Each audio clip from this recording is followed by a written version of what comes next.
I'm all aboard, Ty. I'm on the Lane train. My You're next on the pick Lane is train. Lane Kiffin. Yeah.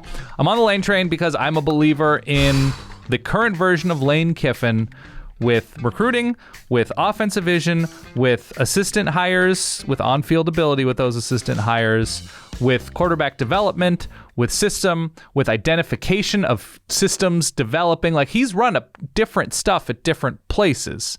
And, bringing in Lebby, having I think it was FAU, that's where he was with Charlie Weiss Jr. Like, he has taken components of a bunch of different offenses, spread and West Coast and RPO. I think any school he goes to will have a productive, at the very least, quarterback, will have speed, will hit the portal hard, he'll recruit well, and he's connected enough in the college football world to make savvy hires. I mean, how many games did Ole Miss win this year? Did they win 10 games? They went 10-3. That's up from 5-5. That's pretty good. Like, we can look at him cartoonishly, but that cartoon wins a ton of games, right? Like, you can look back at his time at Tennessee and the Raiders and USC and say, yeah, he's inconsistent. I don't know why he gets as much love as he does, but as of late, he sort of went back to square one with going to Alabama and going to FAU and working his way back up and sort of rediscovering what makes his name attractive in the coaching world. I look at the defensive improvement this year from Ole Miss. Yeah. I'm just like, there's a case that Lane Kiffin is actually the best proven coach on this list because of the amount of time that he has spent as a head coach and major coordinator, that if you were to give a coach a year to build a winning team, that Lane Kiffin might do the best job of it. There's the wild card element that I think goes against taking him first overall. But if you're just judging somebody based on proven best coach, like, it might be Lane. Lane Kiffin is only 46 years of age. Yeah. He's been a head coach now 5 times, if you count this gig with Ole Miss. He's been in the NFL. He's been at Tennessee. He's been at USC.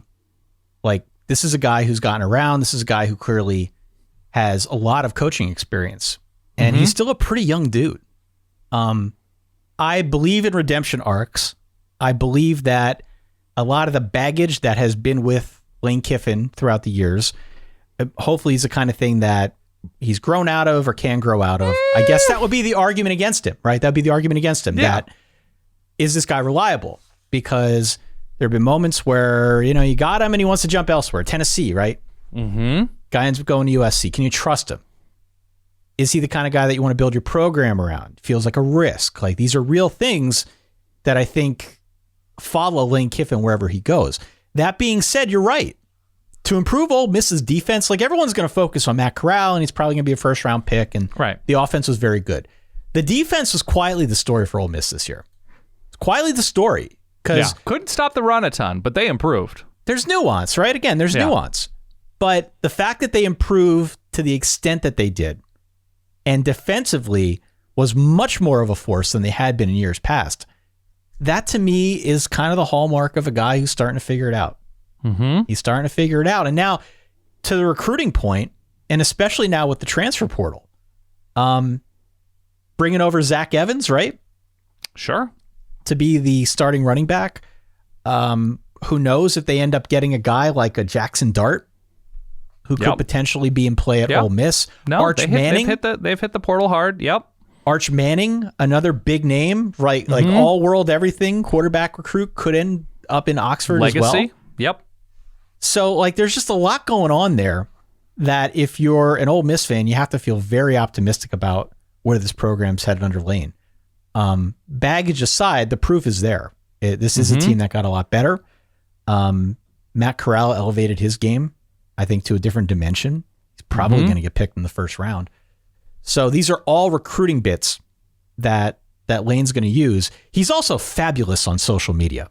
And it counts. Not to say that either you or I enjoy living in that world, right? But I think we both respect its value in the modern age of college football. Right.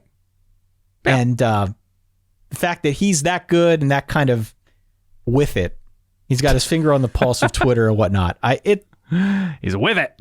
He is. It stands for something in today's Ole game. Miss is digitally forward in no small part because of Lane Kiffin's presence. So again, I'll turn it to this. You now have Lane Kiffin, Dave Aranda, Sam Pittman, or Mel Tucker, and you are Virginia or Louisville. Yeah.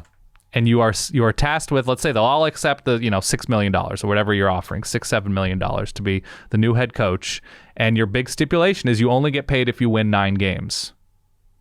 And you have a year to, figure things out. And then the next season, you have to win 9 games in the ACC.